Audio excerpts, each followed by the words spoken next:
Guys, এতদিন হচ্ছে আমার একাকিত্ব শূন্যতা লাগতো। এখন আমি বলতে পারবো আমি পড়ে গেলে আমাকে তুলে ধরার একটা মানুষ আছে, আমার হাত ধরার মানুষ আছে, আমার কাঁধে মাথা রাখার মতো একটা মানুষ আছে, আর ভরসা করার একটা জায়গা আছে। এতদিন অনেক কষ্ট পাইছি, রাস্তায় বের হলে খুব খারাপ লাগতো, আমি একদম একা একাকি করে। তো এখন আমার একটা হাত হয়েছে, হাত। সারা জীবন পাশে থেকেও কষ্ট দিও না। কইতে গেলে কেমন জানি না, যদি তোমার আমার দ্বারা। আমি এমনও দেখেছি প্রিয়জন মারা যাওয়ার পর এত কান্না, এত কান্না, এত আর্তনাদ, এত হাজারি, যেন এই মানুষটাকে বাঁচানো যাবে না।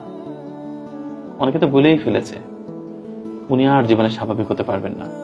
আমি 2 সপ্তাহ পর তাদেরকে দেখেছি দ্বিগুণ উৎসাহ নিয়ে পৃথিবীতে ফিরে আসতে। প্রেম ধীরে মুছে যায়, নক্ষত্রেরও একদিন মরে যেতে হয়।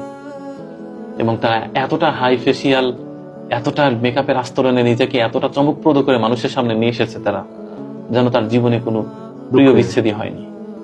সব ঠিক আছে, তার মানুষ সব পারে।